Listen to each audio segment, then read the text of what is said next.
Asalaamu calaykum waraxmatullaahi wabarakaatu. Waa idin salaami dhammaan walaalahay Soomaali meel kastoo joogtaan. Waa mar kale iyo walaashiin hooyada maanta. Maanta waxaan rabaa inaan idinla wadaago arrin ku saabsan waqtiga caruurta ilkaha ay usoo baxaan. Hooyooyin badan waxaa arkay oo weydiinayo oo dhahay ilmaha ilkaha goorma usoo baxaan. Waxaasaa ku arkay maxaa waaye. Marka waxaan rabaa hadirtaan inaan idinka jaahil bixiyo. Waxyaabaha lagu garto cunuga markay ilkaha usoo baxayaan iyo waxa oo yacni loo aaneeyo ilka soo baxa laakiin aanan run ahayn. Marka maxaa la haddii channel horta kugu cusub yahay fadlan subscribe kana saar like saar asxaabtaada kale hooyooyin kale la sii wadaag.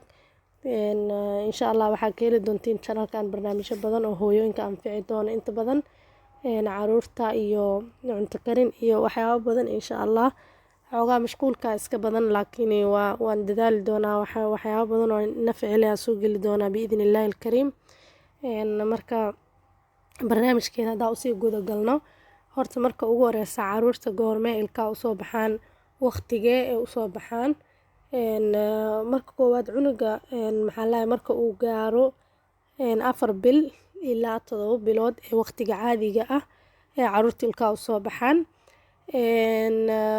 Maxaa la marka 4 bil afartas yacni 3 months gudahooda ee ilkaha kusoo baxaan wixii ka dambeeyay ilaa sanadne way soo bixi karaan ilmihii ay kasoo daahaan ugu dambeyn adii bisha 12aad inay usoo baxaan laga rajeynayo insha Allah. Marka cunuga haddii uusan usoo bixin marka uu gaaro 12 bilood markaas hooyada waxaa waajib ku ah inay walwasho ee dhahdo cunugeyga maxaa ilkaha ilaa intaan ugu maqan yihiin dhakhtarka oo la xiriirto at least la soo ogaado ma fahanteen. Marka intaas waxaa uga baxeynaa waqtiga ilkaha ay kusoo baxaan oo ah 4 bil ilaa 7 bilood cunuga oo kasoo daahana ilaa sanad oo usoo baxaan. Ilkaha markay soo baxayaan marka maxaa lagu gartaa waxaa lagu gartaa dhowr calaamadood.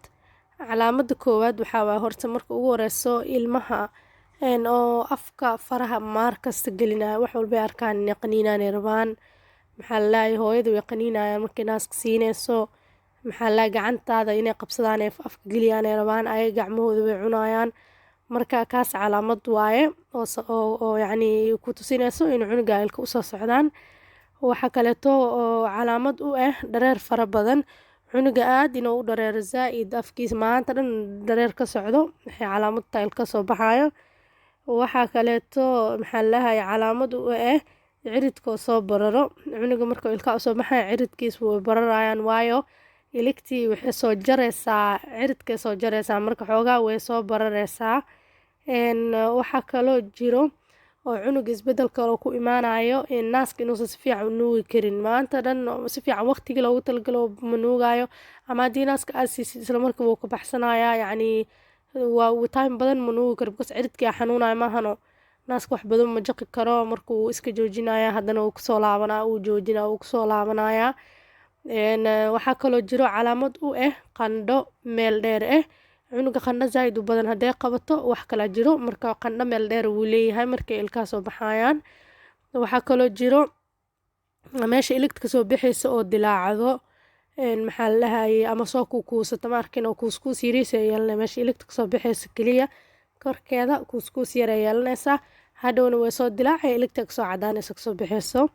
Diif fara badan ilmaha way yeeshtaan markii oo ilkaha usoo baxayaan horta waxaa waqtigan waqtiga ilmaha ugu yacni xanuun ku bilowdo oo ama maxaa la hergabdhe ama because 6 bilood ilmaha markay soo gaarayaan adii 4 bil ilaa 6 bilood markay ilmaha soo gaarayaan waxaa waa waqtiga ilmaha ay fariisteen farcu cunow iyo wax ay keeneen cuntada waqti lagu bilaabi rabay marka immunity-gooda xoogaa yar weli daciif waa way yaryihiin naaska caanaha marka kow bilaha ugu horeeya difaaca siinaya wuu kasii dhamaanaya because caanaha ugu horeeya dambarta waa waxa oo antibodieska ama difaaca jirka u yeelo marka cunuga yacni waxyaabo badan soo wajahayo maxaa bacteria badan soo weerarayso marka waxyaabo kala jiro oo dadka ay ka cabtaan ee dhahan markii oo lagu arko cunuga ilka usoo baxooy waxaa kamid ah asagana shubanka cunuga shuban inaad ku aragtid laakiin shubankaas ma ahan wax la xiriira ilkaha dhakhaatiir badanna waxay dhahaan waxa waaye oo sababo cunuga mar walba faraha afka u gelinayo wasaqda bakteeriyada iyo waxaas banaanka soo raacayo sababo inuu cunugaas calooshiisa maxaa lahay bacteria ama wax shuban ku dhaco.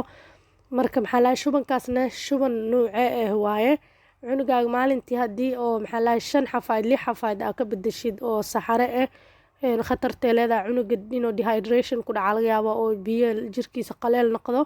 dehydrationkan maxaa lagu gartaa cunuga inuu noqdo waxaa waaye cunugaaga inuu ilintiisa qaleel oo ilin ka imaaneynin, maxaa lahay inuusan dhidideynin, kaadi badan inuusan kaadeynin, xafaayadda ay qaleel tahay, afkiisoo qaleel noqdo. waxaasaa lagu gartaa cunug dehydrated hadduu noqdo waa ina dhakhtarka la xiriirtaa ama naaska si fiican u siisaa ama caano waxa aad siinaysid si fiican u siisid si oo waxaa kaloo lagu gartaa also dehydrationka meesha boodboodka maskaxda boodboodka maaragtay oo hoos u dunto oo god noqoto iyadan taas calaamad dehydration waaye oo cunug inuu jirkiisii fuuq baxay dehydration fuuq baxid waaye. maxaa lahayay maxaa kale meeshaas waxaa waaye haddii oo aragtid cunugaaga inuu zaa'id u shubmaa waa inaad dhakhtarka la xiriirtid oo in ka badan 2 isbuucna oo shubmaayo halis waaye cunug dhakhtarka hala geeyo. maxaa kale marka cunugaaga ilkaha markay usoo baxaya maxaa ku caawin kartaa waxaan ku caawin kartaa inaad siisid fruits ama bahalahan miraha qudaarta maaragta qaraha ama wax inaa qabow ka dhigtid fridge-ka aad gelisid haddaa fridge haysan baraf inaa soo gadid tarmuuska la dhex gelisid qabowga fahaqa qaniino qaando sidoo kaleeto inaa u qaboojisid u gelisid.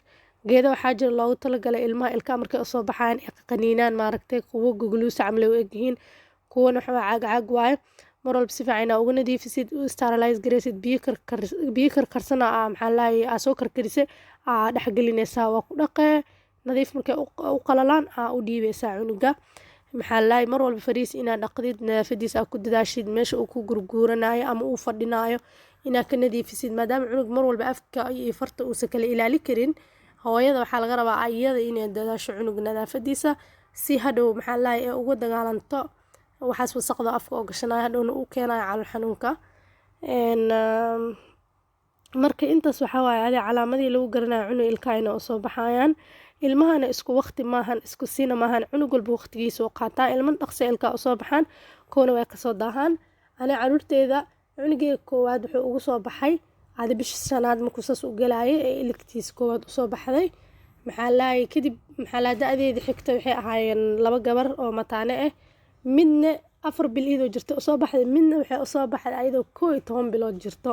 marka ilmihii oo maxaa lahay waqti kala duwan dhashteen maxaa ka sheegaya 2 hal mar isla dhasheen ilka waqti kala duwan usoo baxeen. marka haddaa aragto cunuga ilkaha kasoo daahay waxba ha ka walwalin ilaa sanad waa caadi ilaa sanad cunug inuu ilkaha kasoo usoo bixin caadi waa qof walba iyo maskax fudeedkiisa ku xiran tahay ilaahay soo ugu talgalay iyo also adi xataa waalidka dhaxal waa soo maaha hooyada iyo aabaha waa laga dhaxlaa haddii aabaheed uu kasoo daahay ama aabihiis uu kasoo daahay ama adi uu kaasoo daahay markaa yareed waxaas waa la iska dhaxlaa. marka ha ka walwalin just adi waxaa kuu daran cunugaaga inuu kaa xanuunsan yahay ama aada u shubmaa ama aada u qandhaya markaas waa inaad dhakhtarka la xiriirtid cunug naaska si fiican loo siiyo mar walba meesha uu jooga iyo meesha wax ku cunaayo iyo naaska iyo caanaha iyo waxa masaasada iyo waxa dhan laga nadiifiyo oo aa siisid wax aa hubtid. marka waxaa rajeynaya inaad ka faa'iidi doontiin idinkana wixii oo yacni ra'yi ama wixii aa ka tagay hoos nagula wadaaga. ilmaha maxaa kala kulantay ani cunugeyga koowaad ilkaha markay usoo baxayn wax shuban kuma arkin caadi oo ahaay ilkaha soo dilaacale arkay faraha wuu cunaayay wuu dareeri jiray laakiin shuban maana ku arkin. maxaa lahayay marka ilmo qof basi waa cunug basi waaye kuwana waa shubmaan kuwana ma shubmaan laakiin shubanka exactly ma keeno ilkaha soo baxaya ma keeno waxaa keeno wasaqdaas ilmaha maanta faraha afka ay kula jiraana keeno. marka insha Allah nadaafada ciyaalka ha lagula dadaalo hana ka walwalin ilkaha hadduu 7 bil 8 bilood cunug ilka la-aan oo ku ahaado waxweyn maahan. anana hadda cunugeyga igu yar 7 bilood oo jira haddeen usoo dilaaceen isbuucan horaantiisa labada ilig usoo dilaaceen. marka caadi waaye cunug walba waqtigiisa u qaadanaya. marka insha Allah walaad ilaa noo xafido waxaan rajeynaa inaad ka faa'iideen hooyooyinka la sii wadaaga waa mahadsantihiin dhammaantiina jazaakumullahu khayr. channelka intaa subscribe ha saarto wabillahi tawfiiq. Assalaamu calaykum waraxmatullahi wabarakaatuh.